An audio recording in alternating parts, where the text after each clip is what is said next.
કેમ છો મારા સુરતના ક્યુડીઝ? મેં સુરત ગુજરાતથી મિની બ્લોગર વહીશું અને તમારા બધાનું મારા મિની બ્લોગમાં હાર્દિક સ્વાગત છે। જો મારી ઊંઘ પૂરી થઈ નથી હજી અને ઉપરથી સવારમાં ચા પણ ઉભરાઈ ગઈ એટલે થોડુંક કાંડ હવારમાં થઈ ગયું છે, તો મેં વિચાર્યું ચલ બહાર આવીને થોડુંક ફ્રેશ વ્યૂ જોઈ લઈએ આપને। અને પેપર એક તો છગર વગર લાખીને ચાલ્યા જાય પેલા કાકા, મને એ કાકાની પર બહુ જ ગુસ્સો આવે। કોઈ મારી આંખની સામે આવી ગઈ ને તો હું કહેવાની જ છું। અને હું થોડી વાર પછી બહાર શું આવી, જો અહીંયા તો આખું વ્યૂ જ ચેન્જ થઈ ગયું, મતલબ કે હર જગ્યાએ ધુમ્મસ ધુમ્મસ। તો મેં થોડી વાર ઉપર ટેરેસ પર આવી અને જો અહીંયાનું વ્યૂ કેટલું ક્યુટ છે। અને સાચું આ પોલ્યુશન છે કે ધુમ્મસ છે ખબર જ નથી પડતું સુરતમાં। એમ તો બહુ પોલ્યુશન પણ થઈ ગયું ને બહુ ધુમ્મસ પણ છે, પણ ચલો આ ધુમ્મસ ને પોલ્યુશન જોવાના ચક્કરમાં છે ને મને લેટ થઈ જશે। એમ તો હું જલ્દી તૈયાર થઈ છું ગાઈસ, કેમ કે છે ને બહુ લેટ થઈ ગયો હતો। ને એક તો બાજુમાં મારા પડોશી છે ને એ સવારમાં એક તો પાણીની ટાંકી ચાલુ કરે અને પાણી હર રોજ છે ને વેસ્ટ જ જવા દે, અને ઉપરથી મારી ગાડી છે ને આખી ભીની થઈ જાય। એના ચક્કરમાં મારી ગાડી રોજ સાફ કરવી પડે। વાતનું તો સારું છે કે મારી ગાડી સાફ થઈ જાય, પણ ગાડી સાફ કરવાના ચક્કરમાં મેં ઓફિસ માટે લેટ થઈ જાઉં, પછી છે ને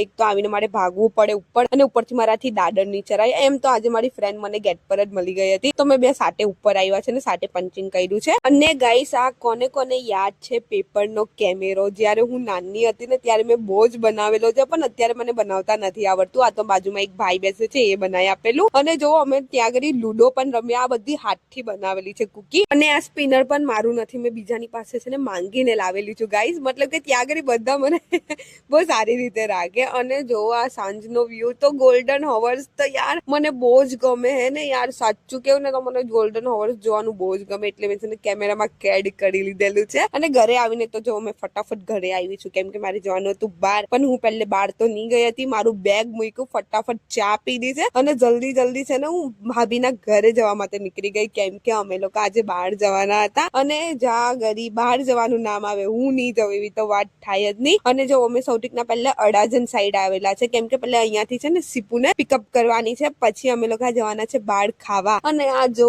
છે મેં ભૂલી ગઈ કે અડાજણનો બ્રિજ છે, મને નામ નથી ખબર કયું છે, એમ તો હું સુરતમાં જ રહું છું પણ નામ નથી ખબર। અને જો અહીંયા આવ્યા ને તો આ કૂતરા અમને હેરાન કરતા હતા ભાઈ, અડાજણમાં પણ કૂતરા કઈ અમને છોડતા નથી યાર। પછી મેં ને ભાભી આહિસ્તા અંદર આવ્યા છે, કેમ કે છે ને અહીંયાથી ટ્યુશન થી સીપુને લેવાની છે। તો બસ જો આ સીપુ બહાર આવે છે, અમે તો કીધું બેન જલ્દી આવી જા, તું તેમ બાજુ કૂતરા ઉભા છે કઈ બાઈટ કરી લેશે। એ ગાઈસ સીપુને ખબર નહીં હતી કે હું એને લેવા આવી છું, તો એ મને જોઈને ખુશ થઈ ગઈ। અને પછી અમે લોકો અડાજણ થી આવ્યા છે પીપલોડ, અને જો અહીંયા ખાવા બેસી ગયા છે। ભાભીએ પહેલે મેન્યુ જોઈ, અને આ છોકરીને બીજું ખાવું હતું ને અમે લોકોને કઈ બીજું ખાવું હતું, તો અમે લોકો કન્ફ્યુઝન હતું, ને આ જ કન્ફ્યુઝન ના ચક્કરમાં અમે કઈ બીજું જ ઓર્ડર કરી લીધેલું। તો ચલો અમે ખાવાનું એન્જોય કરીએ, બાય બાય, ગુડ નાઇટ।